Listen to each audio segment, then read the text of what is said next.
In the fall of 1980, a 19-year-old named Bobby Shafran walked onto the campus of Sullivan County Community College in upstate New York.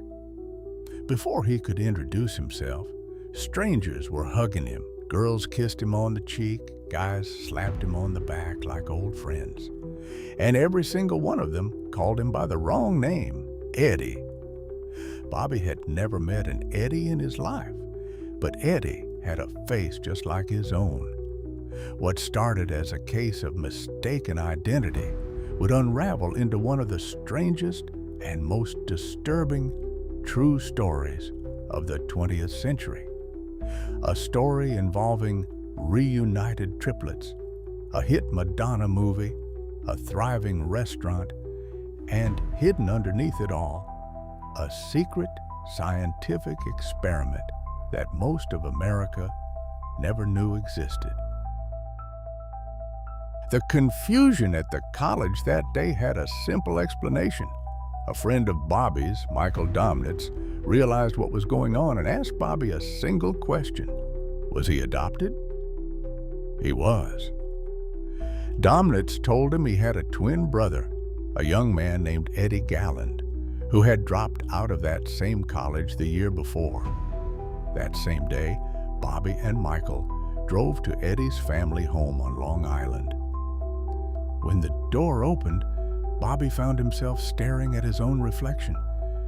The two 19-year-olds had been separated as infants and had no idea the other existed. The story of the reunited twins made local headlines fast. But the tale had one more twist coming. A third young man, David Kelman, saw their photo in a newspaper and realized he was looking at his own face twice over.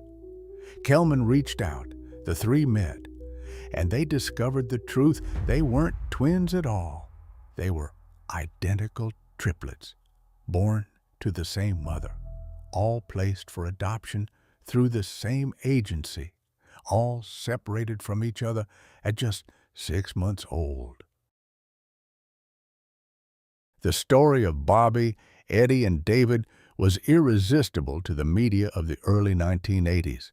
Three identical strangers raised by three different families from three different social classes in three different homes, who nonetheless smoked the same cigarettes, liked the same style of women, and even wrestled in high school.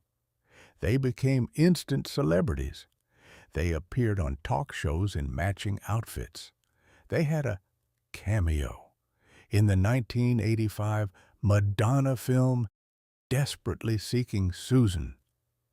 Eventually, the three brothers opened a restaurant together in New York City, one that reportedly brought in over $1 million in its very first year. For a while, it looked like a genuinely happy ending. Three brothers, separated by fate, brought back together against all odds. But their families had one nagging question that wouldn't go away. A question none of the adoption agencies wanted to answer. Why exactly had three identical infants been deliberately placed with three completely different families? And why had none of the parents ever been told that their son had two identical brothers? The answer, when it finally came out, was far darker than anyone expected. Starting in the 1960s, a child psychiatrist named Peter Neubauer, working with a since-closed New York adoption agency, had quietly run a study on identical twins and triplets who were intentionally separated at birth and placed into different households. According to reporting on the case, the families were told their children were part of a general child development study. What they weren't told was that their child had an identical sibling being raised elsewhere, and that researchers would be tracking both children for years, comparing how nature and nurture shaped them differently. Bobby, Eddie, and David were three of the children in that study. and they were reportedly not the only set of separated twins or triplets from the same program, meaning that in theory, there could be other pairs of identical siblings out there who to this day have no idea the other exists. Even more troubling, those three placements weren't random.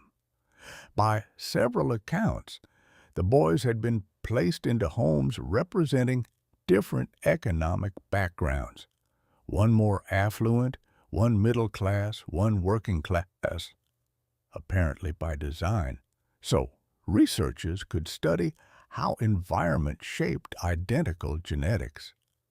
The study's full results were never published.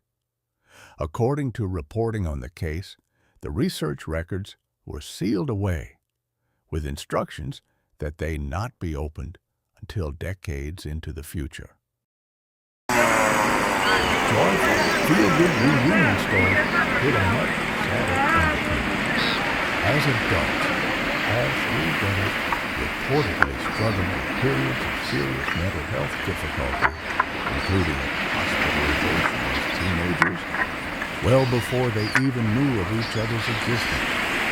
Kelman has spoken publicly about troubling behavior in infancy that, looking back, he connects to the trauma of being separated from his brothers so early in life.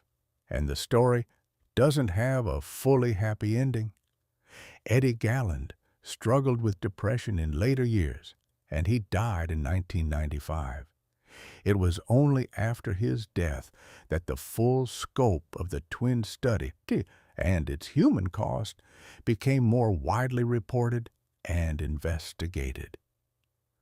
Today, decades later, Bobby Schafferin and David Kelman are still living, and they've spent years trying to understand exactly what was done to their family and why. The story of the triplets asks a question that goes far beyond one family. What happens when scientific curiosity is allowed to override basic human consent? An entire generation of children may have grown up as unknowing subjects of an experiment they never agreed to, separated from siblings who could have been their closest allies in life, all in the name of answering a question about nature versus nurture. The full truth may not be known until those sealed records are finally opened. Until then, the story of Bobby, Eddie, and David remains one of the strangest true stories ever told. A reminder that sometimes the most important documentary isn't about what was discovered. It's about what was deliberately hidden.